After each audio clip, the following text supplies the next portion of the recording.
শেখ হাসিনার আয়না ঘর আর নাম শুনলে আপনার শরীরের লোম দাঁড়িয়ে যাবে এবং ভয়ে থরথর করে কাঁপবে আপনার পুরো শরীর। মানে এমন একটা করুণ কাহিনী। শেখ হাসিনা এমন একটা গুম ঘর, আয়নাঘর, সেটা আয়নাঘর নামে পরিচিত। সেখানে মানুষদের, জীবন্ত মানুষদের মারা হতো এবং মানুষের গোস্ত খাওয়াতো। মানে একজনের মানুষকে জবাই করে অন্যজনের মানুষকে গোস্ত খাওয়াতে বাধ্য করতো। মানে এত ভয়াবহ, এমন কড়া শাস্তি দিত যে মানুষ ভয়ে ওই থরথর করে কাঁপবে এটার নাম শুনলেই। তো আসসালামু আলাইকুম ফ্রেন্ড, সবাই কেমন আছেন? আশা করি আল্লাহর রহমতে সবাই ভালো আছেন। আমি আলহামদুলিল্লাহ ভালো আছি।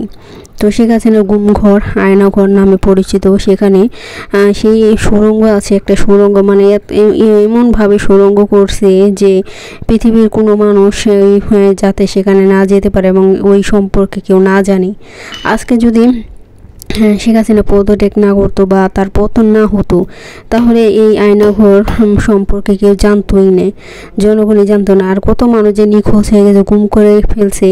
ওই আয়নাঘরের ভিতরে একটা মানে ঘর, শুধু মানুষের হাড্ডি, কঙ্কাল আর লাশ, পচা লাশ, আর ছোট ছোট রুম, যে মানে দাঁড়াবারও কোনো নাই। মানে এখানে রাখতো, দিনের পর দিন তাদের না খাওয়াই রাখতো। আবার বড় বড় নেতা যেই ওর বিরুদ্ধে কথা বলতো তাকে গুম করে মানে এমনভাবে মারতো, অনেক নির্যাতন কষ্ট দিয়ে মারতো। মুখের ভিতরে, জিহ্বার ভিতরে একবারে তার জিহ্বাটাকে মানে করতো, সেলাই করতো।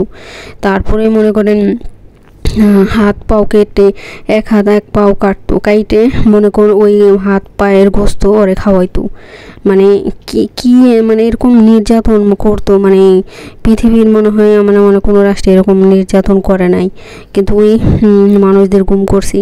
আবার পিলখানায় মনে করেন সব মিলে 74 জন বড় অফিসার, বড় মনে করেন এই অফিসারকে গুলি করে মারছি। তো একজন খবরে শুনলাম যে সেই গুলি করে ক্রস ফায়ার করে মানে মারছে, বড় অফিসার ছিল। তো একজন সবই খালেদা জিয়ার বডিগার্ড ছিল। ওই মানে যে মেজর, তারপর বড় আর্মি অফিসার, মানে যাদের নাম করা অনেক বিখ্যাত, তাদের মনে করেন এইভাবে গুলি করে মারছে। মানে কোনো ওর বিরুদ্ধে মানে যেই কথা বলছি, মানে তাকে গুম করে ফেলছে। আর ওই গুম করে মনে করেন বছরের পর 10 বছর পর 20 বছর এরকম আটকে রাখছি। মনে করেন 5-6 দিন না খাওয়াই রাখছি, আবার 5-6 দিন পর খাবার দিছি। মানে এমন কঠোর শাস্তি দিছে যে ওখানে যারা থাকছে এবং তারাই বুঝেছে যে হ্যাঁ, পৃথিবীতে বেঁচে থাকাটা তো কত কষ্ট। ওরা মনে ভাবছে আমাদের কোনো যদি ক্রস ফায়ার দিত বা ফাঁসি দিত, তারপরও আমরা মনে শান্তিতে মরতে পারতাম। কিন্তু এত কষ্ট দিয়ে মানে মৃত্যু যে কত ভয়ঙ্কর, যারা এইভাবে মরছে এবং তারাই বুঝছে। কিন্তু এখন তো শেখ হাসিনা তো মনে করেন সে বিদেশে, ইন্ডিয়াতে আছে, বিদেশেও মানে আমেরিকা, লন্ডন, ওখানে ওর ভিসা হয় নাই, কারণ ওখানকার সরকারে ওর ভিসা ওরা কেউ দেখতে পারে না এখন কোনো রাষ্ট্রে।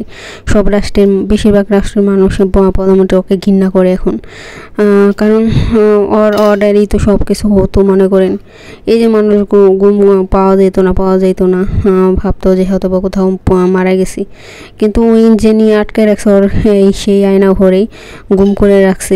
আর আমি দেখলাম যে আর্মিরা গেছে, মানে তা ওই আয়না ঘরে, তো একটা ঘরের ভিতরে শুধু মানুষের হাড্ডি, মানে পালা দেয় না, মানে ওখানে মানুষ মাটিও দিত না। মনে করেন যারা মারতো ওখানে রেখে রাখতো, পয়সা মনে করেন মাংস খয়ে হাড্ডি শুধু থেকে যেত ওখানে। মানে লাশের উপরে লাশ রাখতো এরকম।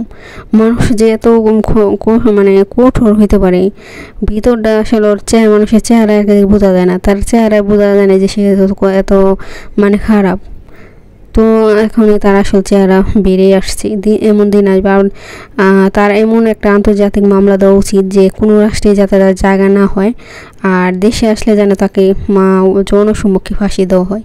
তাহলেই মানুষ বুঝবো যে এরকম কোনো সরকার এই জীবনে যেন আমেরিকা, এই সরকার হাসিনা জানি জীবনে আর কোনো দিন দেশে না ফিরতে পারে এবং সে যে এত কষ্ট দিয়ে মানুষকে মারছে, গুম করে রাখছে। আর সেই আমি দেখে মানে সেই এইগুলো দেখে আমি আপনারা দেখতে পারবেন নিউজে, যারা যারা ভিডিও দেখতে চান। আমি তো ওই তাদের ভিডিও নিতে পারবো না, কারণ অন্যজনের ভিডিও নিলে সমস্যা, আমার চ্যানেলে সমস্যা হবে, এই ইউজ কন্টেন্টস হিসেবে আমার চ্যানেলে সমস্যা হবে। তো সেজন্য ওটা নিতে পারলাম না, কারণ ওটা চ্যানেল যমুনা চ্যানেলে দেখবেন, যমুনা চ্যানেলে আছে নিউজটা। আর অন্য নিউজ চ্যানেল আছে, ভিডিওটা আপনারা যাদের সাহস আছে, বুকে হার্টের সমস্যা নেই, তারা দেখতে পারেন। মানে এত মানে দেখলে পরে আমি দেখে আমরা যে চোখের ঘুম হারাম হয়ে গেছে। মানে শুধু ওই কল্পনায় আসে যে মানুষ কতটা খারাপ, একজন মানুষকে এইভাবে শাস্তি দেয়।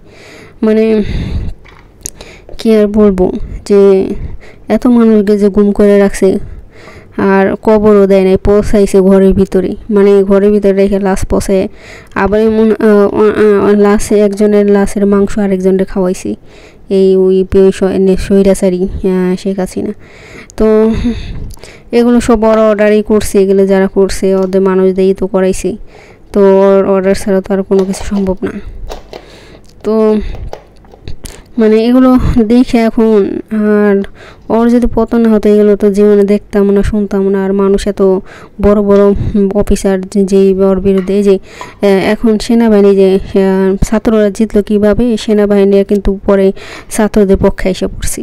যদি সেনাবাহিনীরা ছাত্রদের বাধা দিত বা তারা গুলি করতো, তাহলে কিন্তু ছাত্ররা পারতো না দেশ স্বাধীন করতে। সেনাবাহিনী, পুলিশের থেকে সেনাবাহিনী অনেক অনেক মায়া মহব্বত আছে তাদের প্রতি। এর জন্যই এই শেখ হাসিনা এই সেনাবাহিনীদের দেখতে পারে না।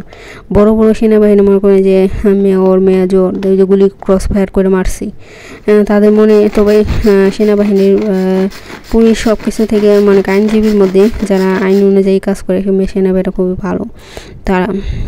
তাদের মনে একটু মহব্বত আছে। ছেলেরা যখন বসছে, ছাত্ররা, যে আপনারা আমাকে দলে আসেন, আপনারা তো আপনারা শুনছি আপনারা অনেক মানবতা, অনেক আপনাদের নাম কাম শুনছি, তাহলে এখন আমাদের এই বিপদের পাশে যদি আপনাদের না পাই, তাহলে তো পরে আমার ছাত্রদের অনেক অনুরোধে বড় অফিসার পরে শেখ হাসিনার সাথে কথা বলে বলছে যে আমরা ছাত্রদের পক্ষে, আপনার পক্ষে আর আমরা থাকবো না। তারপরে এই যে ওরা সেনাবাহিনী ওইদিকে পুলিশ ছাত্রদের উপরে গুলি চালাইতেছিল, পরে সেনাবাহিনীরা ওই পুলিশের উপর আবার গুলি চালায়। এই জন্য পরে পুলিশরা আর গুলি করে না, তখন সেনাবাহিনী ওই ছাত্রদের দলে। এই জন্য আমাদের দেশটা স্বাধীন হল, আর বঙ্গভবনে গিয়ে সে যাইতে পারছি ছাত্ররা। তো এই মনে করেন ভয়ঙ্কর এরকম একটা কাহিনী। তো এই যে দেখুন, আমি নারকেলটা কাটলাম না, ভিডিও সম্পর্কে বললাম। এই যে নারকেল যারা কোড়াইতে পারেন না, মানে কোড়াইতে কষ্ট, এইভাবে এরকম একটা হ্যান্ড ব্লেন্ডার কিনে নেবেন। এই যে হ্যান্ড ব্লেন্ডার, এটার ভিতরে মনে করেন যে কোনো সবজি আপনি ছোটো ছোটো পেঁয়াজ, কাঁচামরিচ সব কিছু ছোটো ছোটো পিস করে কাটতে পারবেন, মানে এটার ভিতরেই। তো এই যে দেখুন, আমি নারকেলটা পিঠা বানানোর জন্য নারকেলটা আমি ছোটো ছোটো একবারে মানে কোড়ানোর মতনই, আরও যত বেশি এটাই করবেন, ঘোরাইবেন, তত বেশি আরও পাতলা হবে বা চিকন হবে। তো যে যেরকমভাবে রাখতে চান ওরকমই হবে। তো সবাই ভালো থাকবেন, সুস্থ থাকবেন। আল্লাহ হাফিজ। ভিডিওটা ভালো লাগলে অবশ্যই লাইক, কমেন্ট, শেয়ার করবেন।